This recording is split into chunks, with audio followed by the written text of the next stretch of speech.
谢安叔未能如约上门提亲，我便知道他也重生了。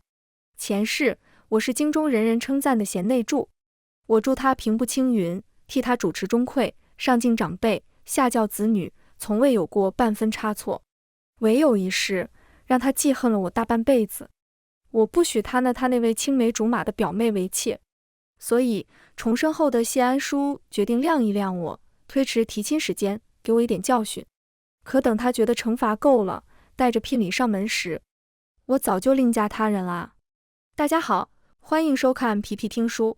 谢安叔带着柳如月上门的时候，我正在看姨母送来的信。几日前，谢家为如期登门下聘提亲，爹娘唯恐谢家是出了什么变故，便托好友从中打听，然后得知谢家近日一切都好，又苦等3日后，爹娘终于信了，没有任何变故，谢家只是不愿上门提亲。阿爹气得猛捶桌子，欺人太甚，欺人太甚！拿着当初交换的信物，便要让人扔去谢家做个了断。却不想谢安叔先一步来了，带着前世他惦念了一辈子的心上人。谢安叔生了一副好相貌，京中一人人夸他温雅清正，有状元之才。可这样一个人，看向我的眼神却只剩厌恶。林瑜，我从前竟不知你如此恨嫁，见我不来提亲，就上赶着来催，你们林家是怕你这个女儿砸手里了吗？我重生的迟了些，回来时阿爹寻的人已经打听完了消息，如今倒成谢安叔戏谑我的把柄了。见我不说话，他轻嗤一声，也对，似你这种佛口蛇心、自私自利之辈，除了我，谁还敢娶你？我问，所以呢？谢安叔牵起柳如月的手，我不日将以正妻之礼迎表妹为妾。他说完后，等着我的反应。我神色平静，只心中在想，心心念念了一辈子的人，还是指那位妾吗？谢安叔不甚满意我的态度，加重语气警告道，至于你，这些日子就当是给你善妒的教训。不过我们既已交换了信物，你又非我不嫁，等表妹有孕后，我自会上门提亲，不教你当个老姑婆。一如前世，好脾气的谢安叔只对我恶语相向。可是谢安叔，我没有非你不嫁，我爹已经准备让人去退还信物了。没等说完，便被谢安叔迅速打断，林瑜，你用不着说这些似是而非的话挽尊，你只要识趣，日后好好敬重表妹，我身边自会有你一处位置。谢安叔话音刚落，爹娘便匆匆赶到。听见谢安叔轻视之言的阿爹火冒三丈，超过下人手中的扫帚，便往他2人身上招呼，滚，混账东西，再不滚打断你的狗腿！谢安叔2人被阿爹狼狈地撵出大门。他规劝阿爹不要动怒的同时，却不忘教训我，林瑜，这一世好好收收你的善妒之心。然后被阿爹一盆脏水泼了满身。只是这样依旧没能让他们消气，他们不解当初怎么就中这么个人面兽心之徒了呢？我温婉贤淑的名声在外，才情品貌样样顶尖，如此好女，自是有的是人想上门求娶。到了一亲的年纪，阿娘最常挂在嘴边的话便是，女子嫁人如在世投胎，为替我则一如一郎君，爹娘千挑万选，挑到最后最合适的便是谢季2家。而季家远在江南，他们怕江南太远，我受了苦也无人撑腰，无处诉说，所以上一世我嫁给了谢安叔，然后做了几10年的怨偶。好在这一世不用嫁他了。我将姨母的信递给阿娘，阿娘回信给姨母吧，就说请江南季家上门提亲。季家人来得很快，聘礼足足装了10艘船，抬到家中，塞得几个院子无处落脚。阿娘专门腾出来装聘礼的几间屋子，压根装不下。但这是喜事，爹娘一扫前些日子的颓怒，换上了满脸喜意迎客。我和丫鬟玉欢躲在屏风后，听季明艳说着市井趣事。声音清朗的少年人却学会了说书先生那一套，抑扬顿挫，又吊人胃口得很，连爹娘都没能端住，被逗得大笑出声。玉欢轻轻推我，让我悄悄看看人长什么样。其实上一世我是见过季明艳的，很多次，在路边，在擦肩而过的胭脂铺，在路过时的酒楼雅间。他远远地看着我，同我作揖见礼。我只记得那是个极俊朗的人，只是不知为何眉宇间却总带着股伤感，浓得化不开。出神间，我不慎半个身子探出了屏风，说书声戛然而止。一抬头，对上了双峰流眼，勾人的很。这人眉飞色舞的说书神采还未完全消退，只一眼我便确定这是个张扬的人，与前世每次所见的他都不同，也更好看，让人忍不住想要多看两眼。反应过来自己在想什么后，顿时满心窘迫，却见眼前之人冲我眨眨眼，露出个我都懂的笑容。我蓦然红了脸，迅速缩回脑袋。屏风外，季明燕继续讲邻居训子轶事。爹娘当没发现我的失礼，依旧听得高兴。邻居孩子挨完打，我和季明燕的婚事便已定下，成亲的日子选在了来年春日。季明燕说待冬雪消融，乘船南下，叫我看看一路的好光景。他口中的山明水秀，繁花艳丽，竟让我听出了几分向往。季明燕是个主动的人，定亲第2日便着人送了礼过来，是一个会动的小木马，在桌上哒哒哒地跑着，还怪有趣。中间夹了张纸条，不是什么算式，打开来看，只有6个字：林姑娘，今日好。我将纸条收在了针匣中，只没想到此后数日，我日日都能收到一样礼物和一句问好。又把纸条往匣子里装时，被抱着衣服路过的玉欢打去。看来林姑娘得换个大匣子了，不然怕装不下以后那么多的好。我拍拍手，林姑娘觉得言之有理。又一日，纸上多了句邀约：林姑娘，明日亲自来取你的礼物可好？林姑娘没说话，但第2天，林姑娘在家门口坐上了季明燕来接她的马车。林姑娘，今日好。季明燕扶我上马车时，我亲耳听到了这句话，比在纸上动人许多。林姑娘今日听我安排可好？我到底多活了一世，京中叫牌的上号的地方多数都去过，对今日的出游本谈不上有多期待。可季明燕这个人很会用她那一双风流眼，她也不多说，就那么眼含期待的直勾勾盯着我。我鬼使神差就点了头，然后被回赠一个大大的笑脸。马车停在湖边，季明燕携我上了一艘花船，船上琴音悠扬，有漂亮女子在翩翩起舞。上船后我就没舍得眨眼，不知自己是如何入的座，更忘了还有个叫季明燕的陪客。鲜有人知我爱看画本子，也曾向往过画本中女扮男装的女侠客在花楼里听曲看舞，赏尽美人。可我要守着礼仪规矩，要顾及名声，那样的地方我要离得远远的，一步雷池也不敢越。曲尽舞毕后，一群漂亮姑娘像花蝴蝶般朝我蜂拥而来，将我团团围住，撒着娇哄我钓鱼。小姐今日若钓上了大鱼，姐妹们给您做拿手好菜。女子香香软软，蹭得我脸直发烫。盛情难却，我便钓起了鱼。不知是这湖中鱼太笨，还是我颇有天赋，竟真钓上了几条大鱼，亦如愿吃到了一桌全鱼宴，美味佳肴，风月无边，甚至有些遗憾。风一吹，便过去了半日光景。走时，我贪恋回头，正好看见了季明燕的随从在挨个给姑娘们分银子，视线停留在始终落后我与玉欢几步的人身上。今日他在花船上似隐了身，没有半点声息，享受全与了我。我转身诚心道谢。季明燕笑容灿烂，不用着急谢我，林姑娘今日的礼还没收呢。我有些懵，花船上的一切竟不是吗？季明燕接过随从递来的鱼，说要带我去收真正的礼物。马车穿街入巷，到了地方，季明燕叫门：阿婆，阿婆，我与林姑娘协理来接狸奴了。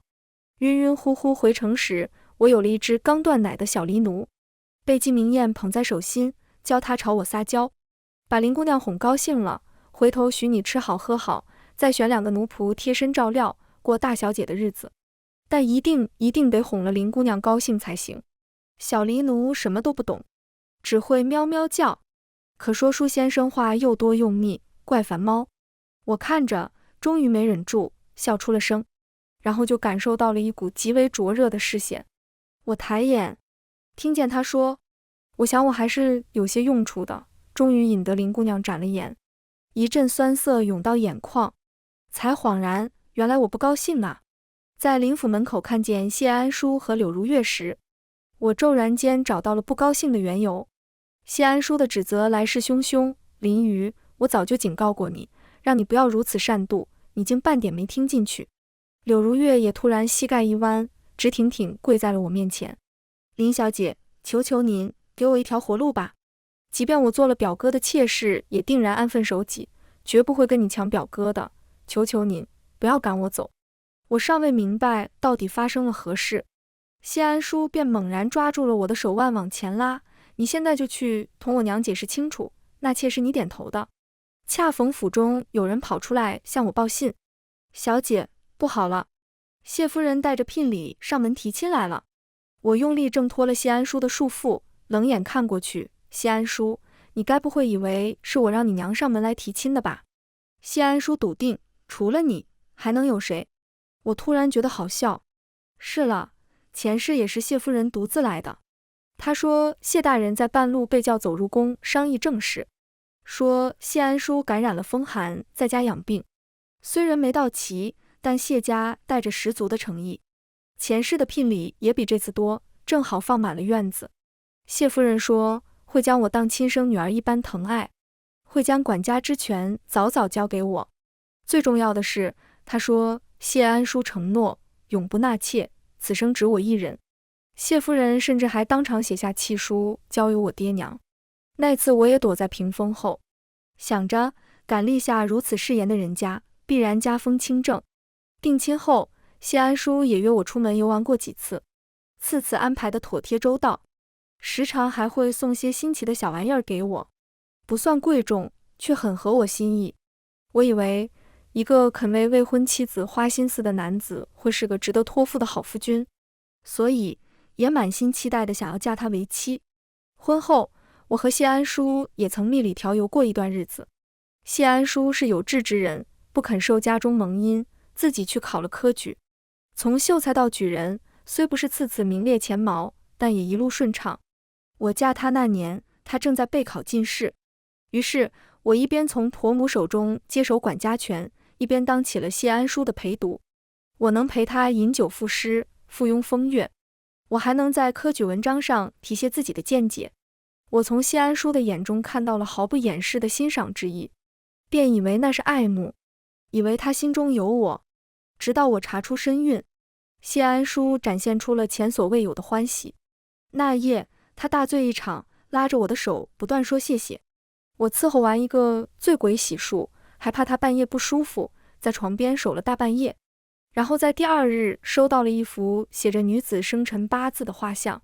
谢安叔说，夫人，你既已有身孕，便该兑现当初的承诺了吧？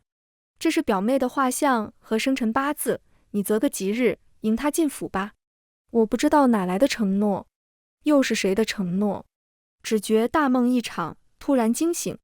我后知后觉地发现，这门婚事从头到尾就是一个骗局。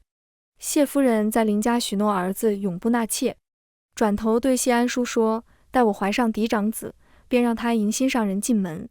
就连成亲前的那些周到妥帖也全是预谋，是柳如月为早日嫁入谢家，私下打听我的喜好。出游是他安排的，礼物是他准备的，只盼着我能心甘情愿早日怀上孩子，好成全他们这对苦命鸳鸯。我的欢喜，我的情谊，成了赤裸裸的笑话。我和谢安叔闹得不可开交，闹到那个孩子留在了一个雨夜，闹到我心气儿散了大半。其实我是同意过谢安叔纳柳如月的，可惜没成，因为我那位好婆母拿出了当初写的不纳妾的契书，而后一病不起。娘家离得那么近，我也没能回过几次，所以爹娘不曾知晓我有一双跪烂的膝盖和永远像针扎一样疼的腰。婆母病了，要我跪在床前侍奉，伺候汤药，伺候饭食，要跪在祠堂里抄经祈福。夫君要科举，要去庙前供奉，在冰冷的石板上跪够了时辰，才算心诚则灵。我是当家主母，府中大小事情都要着手过眼，要去赴各种宴席，代表谢家同各家夫人小姐打好关系，要迎来送往，替公公、替夫君打点人情世故，要操心孩子读书学艺，要担心他们的前程嫁娶。我好似被人拿着鞭子抽的陀螺，一刻也不曾停下来歇歇。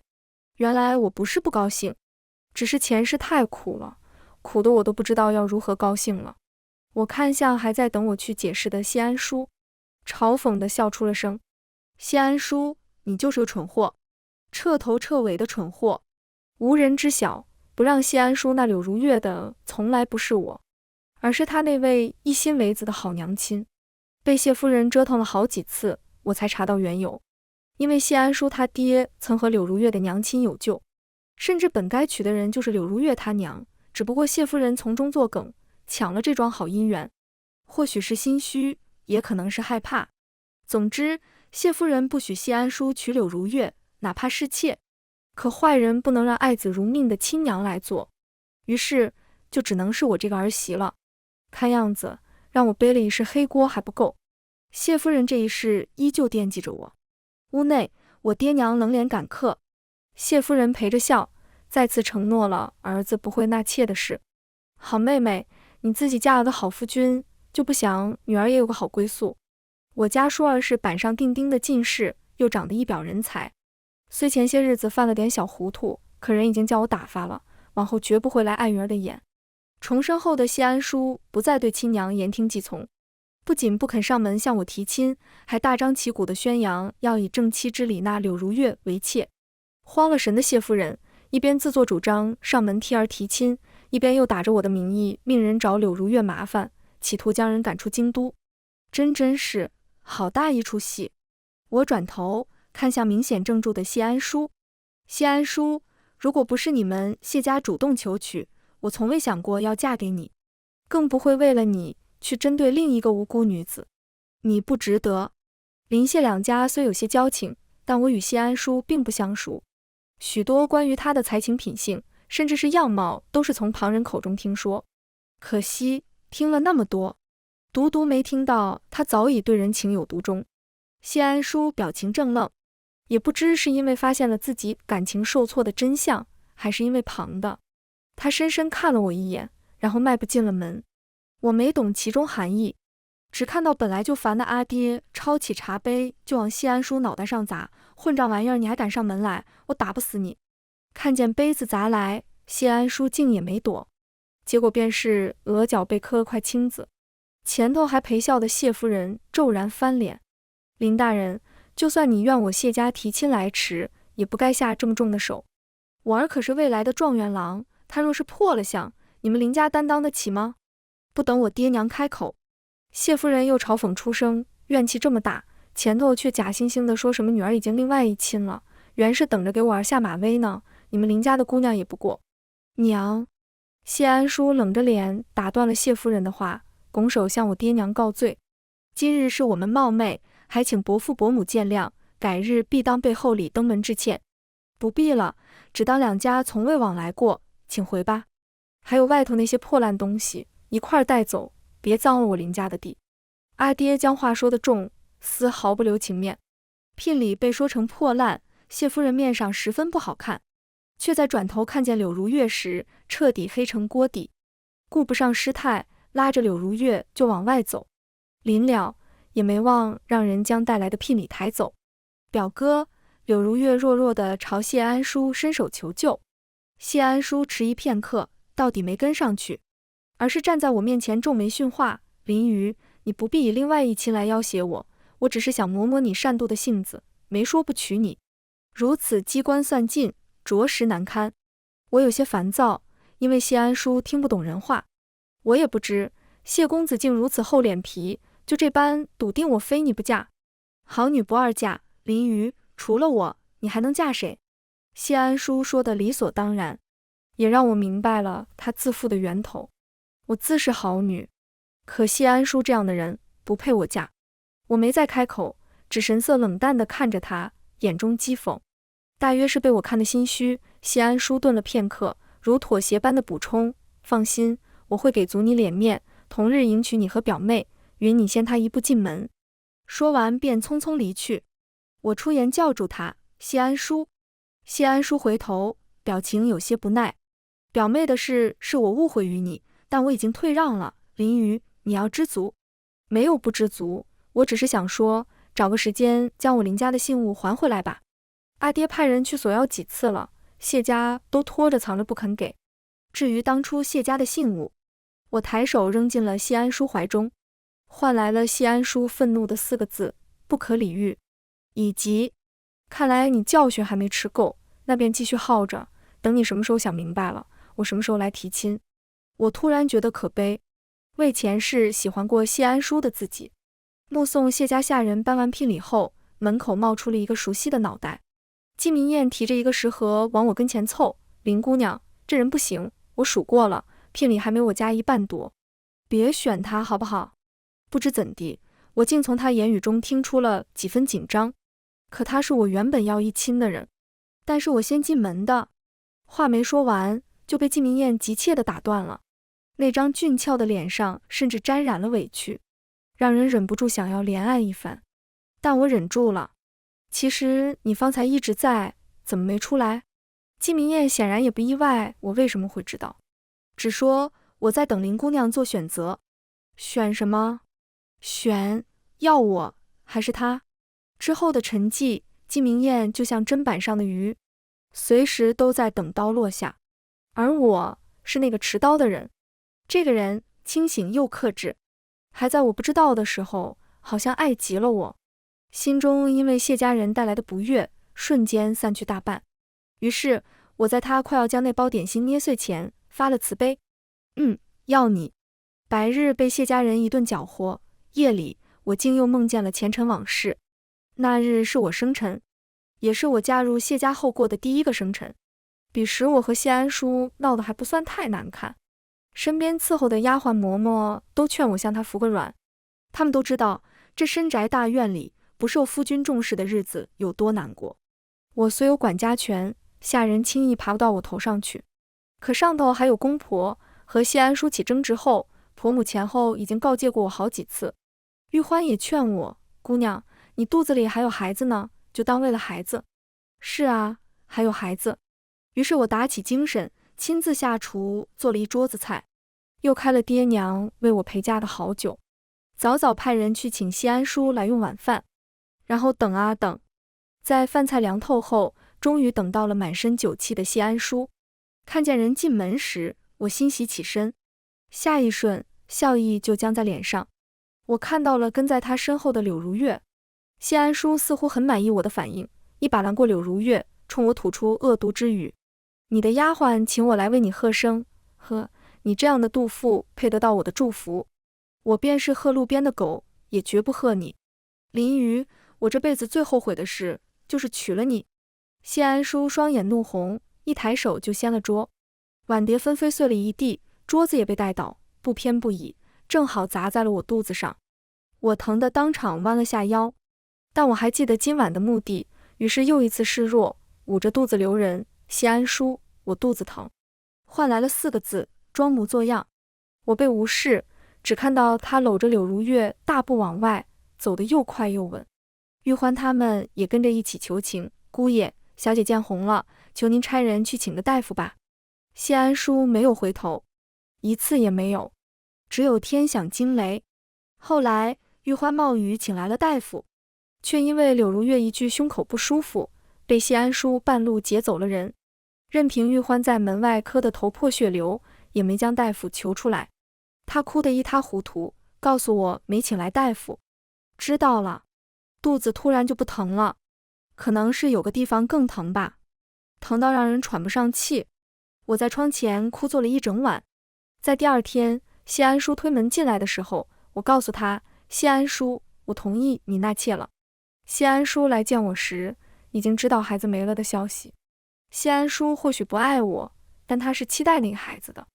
难得也红了眼，站到我旁边，手足无措地同我道歉：对不住，我不知道会那么严重。谢安叔伸手来碰我脸，被我浅浅避开。我说：没关系，本也不被期待，留了也好。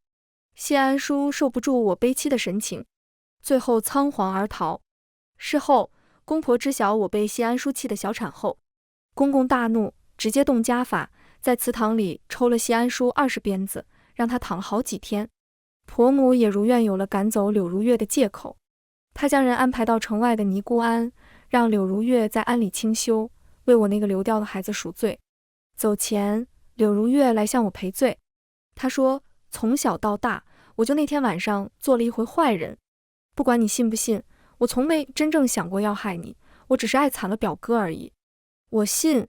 柳如月也是正儿八经的千金小姐，想尽办法替她讨好我这个正妻，到头来也只是想要个不让谢安淑为难的妾室身份。没多少人能做到这样，至少我不能。我也不怪她，因为真正做主的人从来不是她。从那以后，我再没在谢家见过柳如月，我和谢安淑也再没和好过。我也没料到，一个梦竟让我大病一场。睁开眼来，只觉得满屋的香烛味儿。我想下床吸了熏香，却在脚下地时，只觉膝盖如同有千万根针扎一样疼，又仿佛置身佛前，周身被永远燃不尽的香火气环绕，被四面齐入的冷风吹得又冷又疼，疼得我连站都站不起来。可这一世，我明明还没跪过。赶来的玉欢喊来了爹娘，又遣人去请了大夫，来了一个又一个，都说我膝盖好好的，会疼是因为心病。阿娘不解，抱着我满是心疼，我好好的姑娘，金尊玉贵养大的，怎么就落了个膝盖跪烂了的心病呢？谁让你跪的？谁敢让你跪的啊？我有些想笑，也想哭。我被季明燕一句不高兴点醒，后知后觉记起了上辈子的苦，又忆起了上辈子的疼，连着内心深处的怕。重生回来这么久，我突然开始害怕嫁人。我问阿娘，我不嫁人了好不好？阿娘说好，她养我一辈子。我抱着阿娘，泪洒出了眼眶。可我的心病还是没好。阿爹觉得是谢家人克我，不然我好好的，怎么谢家人来闹了一次，我就病得走不动道了。于是接连几天上门索要信物，找谢家麻烦。又觉得或许季家也不是良配，请了季明燕前来商量退亲的事。季明燕来看我时，玉欢正一边给我揉腿，一边抹眼泪。几日未见，季明燕没什么变化，只眉间多了丝担忧。她依旧说林姑娘今日好，可林姑娘今日不太好。我不好意思地道，季公子对不住啊，才说了选你的，又出尔反尔了。季明燕踌躇半晌才开口，林姑娘是不想嫁人了，还是不想嫁我？我觉得没甚区别，而季明燕很是坚持。我实话实说，是害怕嫁人。季明燕听完似乎有些高兴，我听见她问，那如果退了婚，林姑娘今日会高兴吗？我不知道，只试探地说，或许会吧。我的心病并非因她而起，所以不知有没有用。林姑娘高兴，那就退。季明燕应得很快，没有犹豫。我看着她赤诚的笑容，季明燕，你怎么这么好啊？好到我都愧疚了。我从未想过，这世间除了爹娘，还会有人不计得失的对我好。退了婚，季明燕依旧日日上门来。用她的说法是，虽然暂时做不成夫妻，但能做知己好友啊。于是我的窗前有了夏日开得最娇艳的莲花。季明燕说，这是道长开过光的莲花，必保姑娘早日康复。吃的点心也换成了京都有名的全夫人亲手做的，姑娘吃了定然福寿双全，健健康康。又一日，季明燕带来了一个亲手制作的大风筝。林姑娘，今日天气好，我们在院中放风筝吧。无需我考虑我走不了路，如何放风筝。季明燕一同带来的还有一辆轮椅。赶了几日工，总算做好了。林姑娘，我推你放风筝啊。风筝稳稳当当地上了天，越飞越高。我才注意到，风筝是一只雁，耳边是季明燕在说，林姑娘也应当如这雁，又漂亮又自在。被线拴着的雁当真自在吗？好在线如今在我手中，我拽着线晃了晃，雁朝我点头。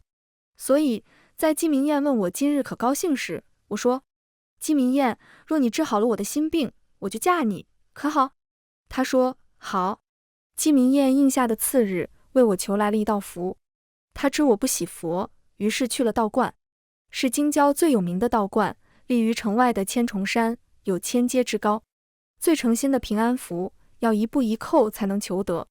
带着符来时，也坐着轮椅，只额头裹着的白布被染了色，藏在衣摆下的膝盖，大概也疼得厉害吧。季明燕一句没提，依旧笑吟吟。道长见我诚心，替我上达天听，请道祖赐了好多福气。林姑娘带着，将来必然百病不扰。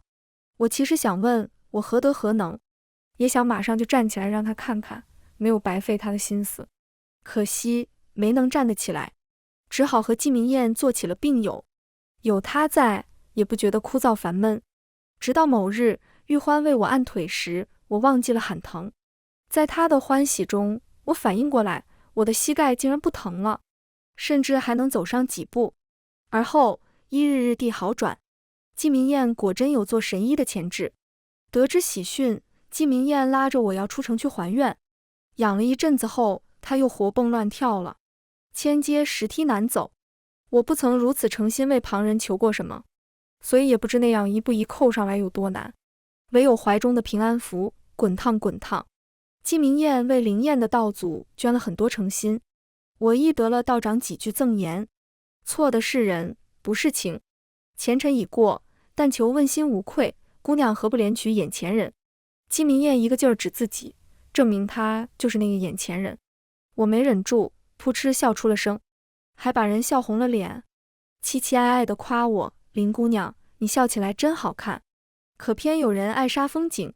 我着实没想到会这样巧的在此处碰见谢安叔和柳如月。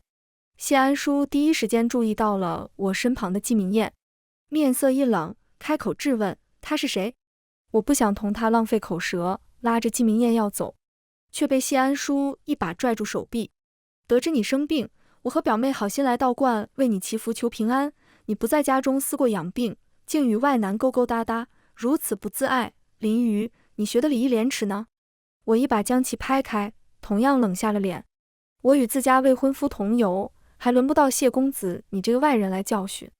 谢安叔怔住：什么未婚夫？林瑜，你未婚夫不是我吗？我冷笑：谢公子莫不是患了什么疫症？你我两家何时有过婚约？阿爹强行要回了林家的信物，两家不再有任何往来。我与他早就毫无关系。这显然与谢安叔所想不一样。按他心中所想，我大概要在家中日日以泪洗面，然后盼着求着等谢安叔上门提亲，如此才对。可我没有。谢安叔再次伸手拽我，力道大了很多，同时加重语气：林瑜，道歉。只要你承认是在胡说八道，我便原谅你今日之过。我没动，季明燕出了手，不仅将谢安叔的手掰开，还反手给了他一拳。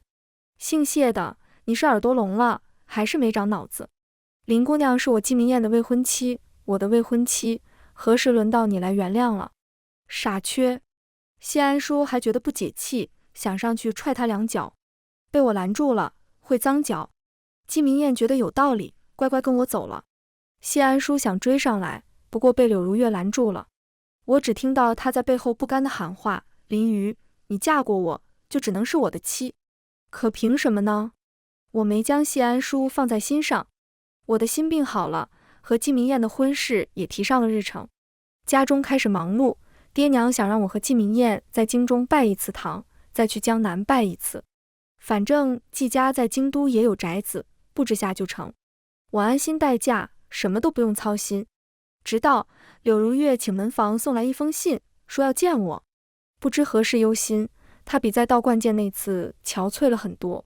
柳如月又一次跪在了我面前，之前是表哥太过狂妄，但他已经知错了，还请林小姐能给他一次机会，待他凑齐了聘礼，定会上门提亲的。谢安叔要以正妻之礼纳柳如月为妾，那聘礼自然不能少。给了那边，轮到林家这儿就剩上次被阿爹嫌弃的那堆破烂了。尤其是谢安叔打听过季家的聘礼，他不想拆季明燕太多，所以迟迟没敢上门。这期间，谢安叔派人送了好多次信，不过压根没能送到我跟前。我不出门，他也没机会见到我，无法亲口同我解释。最终替他跑这一趟的，成了柳如月。你倒是痴心一片，引人怜惜。只是我很好奇，你就只甘心做妾吗？柳如月苦笑，不甘心又能如何？姨母不喜我，这已然是他为表哥妥协的结果了。我只求表哥能得觅良缘，娶一个贤良的主母，将来我的日子也好过些。我问，那你没想过不嫁他吗？柳如月说放不下，那个中苦果便只有自己尝了。我没再劝，也没应柳如月的请求。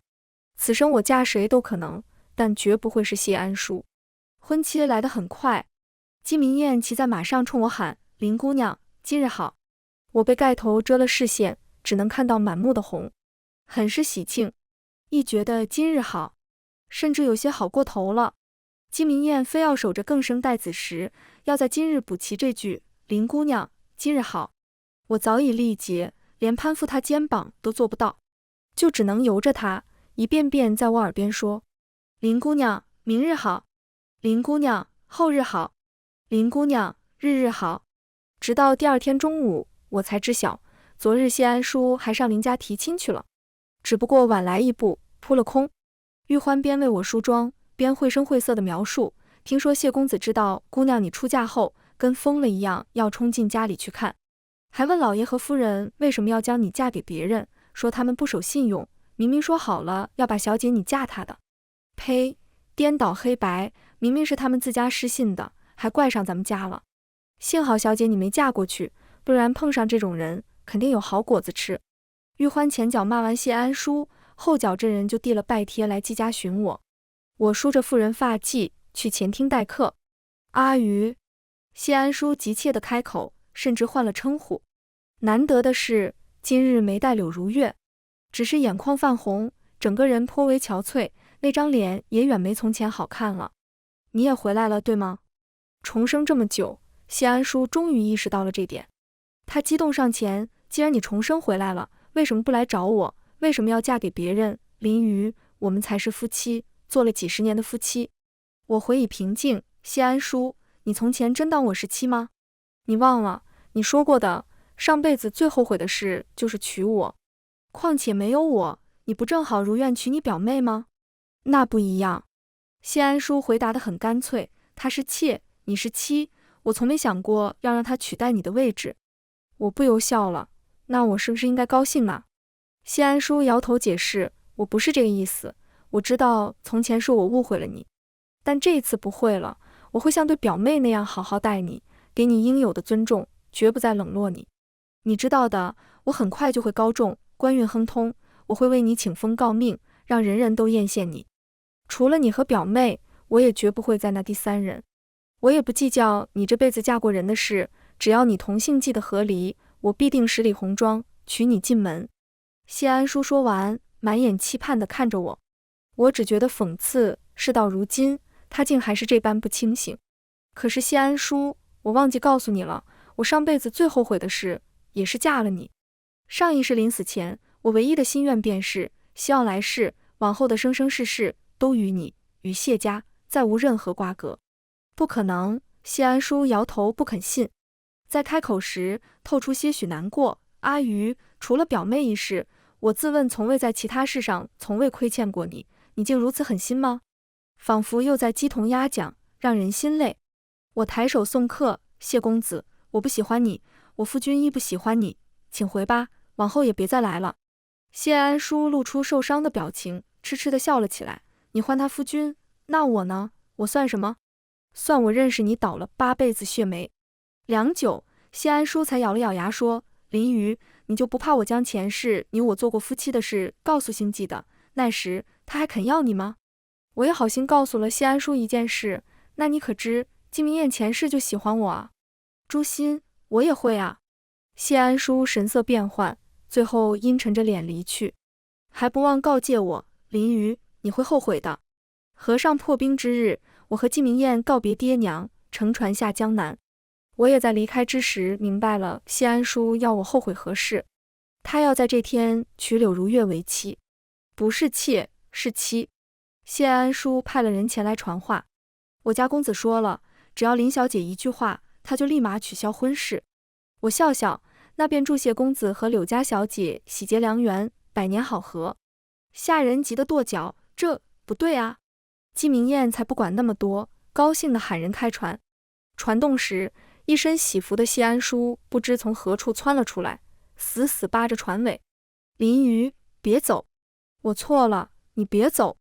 我不娶妻了，也不试探你了，求你回来吧！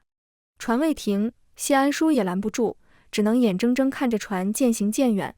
我在船板上看见了同样穿着喜服追逐而来的柳如月，说不出是什么样的神情，只让人觉得可怜又可悲。但很快，我那点伤感就消失殆尽。季明燕在我旁边欢快地冲岸上挥手：“谢公子，我跟我夫人回家喽，不用送。”临了，将我转了个方向，看我，看山，看花，看水，看黎奴，反正不准看王八蛋。我将头枕在季明燕肩上，应了声好。出乎我意料的是，谢安叔竟然执着地追来了江南。那日，季明燕要带我去见被当成说书话本的邻居小孩，绕过院墙时，半道被谢安叔挡住了去路。季明燕很不高兴，举着拳头威胁人：“你真讨厌，跟屁虫！”又眼巴巴地看着我，问我怎么办。我叹息一声，从前求不来的东西，如今却撵不走，有些好笑。最后一次，谢安叔，我听听你还想说什么。季明燕懂事地蹲墙角当蘑菇去了。谢安叔红着眼：“阿鱼，我知错了，也后悔了。我不应该试探你，不应该想着要晾一晾你，给你个教训的。我会改，你不喜欢的我都会改，求你原谅我一次，就这一次，行吗？”我对谢安叔表现出来的痛苦视而不见，将话挑明了说：“谢安叔，你的幡然醒悟不是因为爱我，而是因为没有得到我，你只是不甘心。你算不上多坏，你只是有点贪心。你既想要家中有个贤妻，替你生儿育女，替你上下打点，让你无后顾之忧，又想将小姨温柔的心上人娶回家中养着，当你烦闷疲惫时的解语花，然后拿着自己都养不活的月俸，做着人人称赞的股肱之臣，再回家显摆你一家之主的威严。你的同僚们人人都这样，你只是不明白为什么别人可以，而你不可以。”谢安叔确实不明白，所以悲戚发问：“是啊，为什么我就不行？林瑜，你为什么不肯为我妥协？我明明已经打点好了一切，说服了爹娘，说服了表妹，只要你点头，我们一家就能好好的过日子，可你偏偏要嫁给别人。因为不爱你。”我说的决绝。因为不爱你，所以不愿与别人共享夫君。因为不爱你，所以不想再入你们谢家那虎狼窝。因为恨你，恨不得你去死。谢安叔，这是最后一次允许你出现在我面前，往后你若再来打扰我，我必然尽一尽江南的地主之谊。我没在掩饰隐藏许久的恨意，我真的恨死了谢安叔，恨死了谢家人。谢安叔被我严重浓烈的恨意刺激到，下意识往后退了一步，满脸不可置信：“怎么会？我……”他想开口，却又无从说起。这时，院墙上突然飞来一颗石子，正好打在了谢安叔肩上。我抬头看去，见隔壁院墙上趴着一个小孩，正冲着谢安叔做鬼脸：“癞蛤蟆，呱呱呱！”紧接着，院墙里传来一声怒吼：“小兔崽子，你又翻墙！”小孩被抓走，只留下一声声求救：“季兄，季兄救我！”当了好一会儿蘑菇的季明燕终于有事可做，起身一把拉起我飞奔：“夫人，快快快，我兄弟要挨打了，我们去救他。”我们如今自己加班闯入了隔壁，季明燕高声回应他的好兄弟：“我来了，我来了，你嫂嫂也来了，来救你了。”好在我们去得及时，保住了季明燕好兄弟的屁股，还让他获得了待客权。小孩倒了满满3杯茶，要与我们提杯庆祝。小弟祝季兄和嫂嫂百年好合，早生贵子。来，让我们满饮此杯。喝了个水饱，又被季明燕拉着跑回家。途中好似听见了长辈的评价：“哎，儿子是个爱闹腾的，没想到娶个媳妇也是。忘了从前这场街巷最人憎狗厌的是谁了是吧？”疼疼疼，好夫人，说就说，别拧耳朵啊！江南这平静的日子，也让季明燕带着我过成了鸡飞狗跳。又1年后，京都的消息传到了江南，前世考出2甲榜首的谢安叔这一世落了榜。谢夫人被谢安叔娶柳如月为妻，这是气得大病一场，这一病便再美好起来。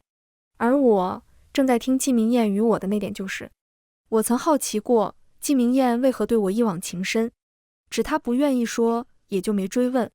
前不久偶然从婆母口中得知，她小时候掉过粪坑，至于救她的人，好巧是来姨母家做客的我，所以她惦念了我许久。从上一世到这一世，又一日清晨，季明燕不知从哪儿弄来一捧上带着露珠的野花和我爱吃的酥饼，跑来床边捉弄我。野花在我脸上挠痒，露珠有些许凉意。我朦胧转醒间，听见了那句经年不变的林姑娘今日好。我抓住花，嘴角带笑，我说季明燕江南好。15季明燕番外。季明燕也没想过自己将来会是个情种，她少时常被人打趣，说她风流眼，将来必然桃花遍地，风流成性，又说她嘴唇薄，长大了肯定薄情寡性，结果最后长成了一副会说书的逃脱模样。风流没沾上边，就记得有个恩要报，最好是娶回家当宝一样捧在掌心里。只可惜江南远，她去晚了一步，心上人出嫁那日，她的聘礼才靠岸，想着万一心上人后悔了，也好让她有的选。但她没后悔，所以季明燕只好混进人群去观礼，遥遥祝她和夫婿恩恩爱爱，白头到老。后来的许多年，季明燕每年都在她生辰时去一趟京都，也不做什么，只远远地见她一面，然后在心中说声林姑娘生辰极乐。她大概过得不开心，于是后来再见她时，季明燕在心里换了祝福。她说林姑娘今日好。她有些遗憾，不能当面说，只好写在纸上，一日一张，装满了一屋子。她走那日，她在谢府外站了一天一夜。再回江南时，她将那么多年的纸条带去了京都，在京都最有名的道观中捐了好多的诚心，又将一张张的今日好燃在炉中，向道祖许愿，希望道祖看在她那么诚心的份上，希望她下辈子能高兴。她叩了1000阶，换得重生。在睁眼时，京都回了信，让她去提亲。她满心欢喜，装上聘礼就出了门。她想，这一次她定让她开开心心的。